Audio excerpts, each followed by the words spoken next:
Hello, fourth graders. Welcome to your first flipped lesson. This is lesson 1.1. In this lesson, I will teach you modeling place value relationships, as well as some basics on how to do a flipped lesson in fourth grade.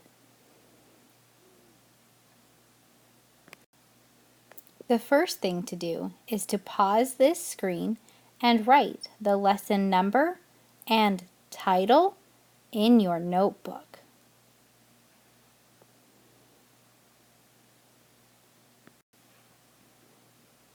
One of the first pages you will see in a flipped lesson is the lesson's objective. That means what we're going to learn in this lesson. This lesson's I can statement is I can model 10-to-1 relationships using place value. Please pause the video again and write down the lesson objective. You will need it to complete the exit slip at the end of this lesson. Sometimes lessons will also have vocabulary. There are 2 vocabulary words for this first lesson. Our first vocabulary word is place value. I'm going to underline it.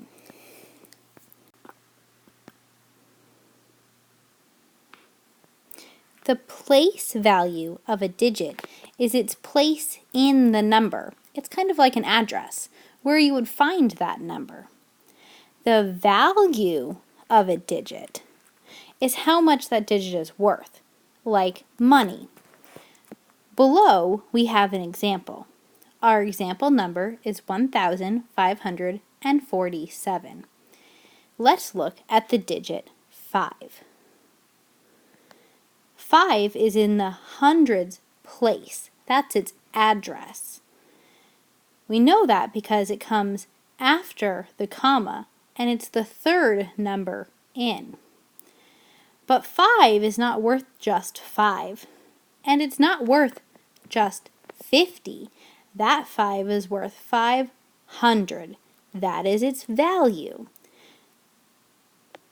Please pause to write the 2 sentences and the example in your notebook. The next section of the flip lesson is where I will teach you the math in the lesson. This will come from the lesson pages you pull out of the math book. The first part of our lesson is called the Unlock the Problem. We will always go through these problems together. In this Unlock the Problem, it has us looking at math manipulatives, some base 10 blocks. You've seen these before in school. The smallest base 10 block is called a cube. A cube is worth 1. If we have 10 cubes all together, we call it a long. If I take 10 longs and put them together, I call it a flat. A cube is worth 1. If I have 10 cubes and I have a long, then I have 10 ones. If I take 10 longs and I make it a flat, then I have 10 tens. You can count them there. 10 tens. That makes 100.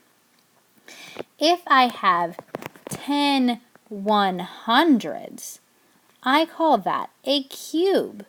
Notice that I've gone cube, long, flat, and now I'm back to cube. What do you think I would call it if I had 10,000? Well, the pattern repeats. I would call it a long, and it would be worth 10 thousands. Now, using our base 10 blocks, a small cube represents 1. So that means 10 small cubes would make a long. And a long represents 10. 10 longs make a flat. And a flat represents 100. And if I have 10 flats, it makes a large cube, and a large cube is worth 1,000. Now, as I write these numbers and circle these, you should be writing and circling on your math book pages. Your page should match my page.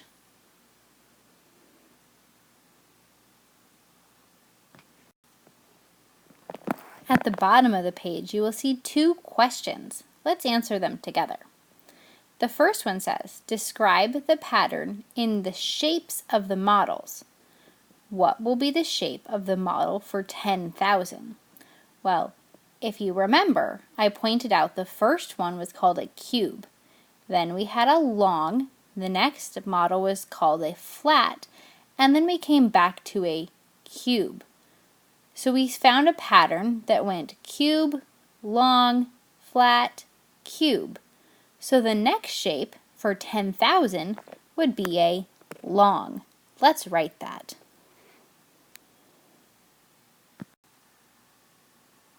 Pause to write what I wrote down on your paper. The next question says, describe the pattern you see in the sizes of the models. How will the size of the model for the 100,000 compare to the size of the model for the 10,000? Well, and we have to think about this one too. If I take a cube and I put 10 of them together, the next long is 10 times the size of the cube. Then I take the long and I put 10 of them together to make the flat. So the next model is always going to be 10 times bigger than the previous model. Once again, please pause to write what I wrote on your paper.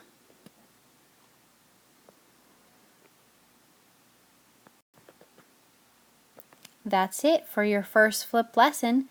We will continue this lesson and the lesson pages tomorrow in class.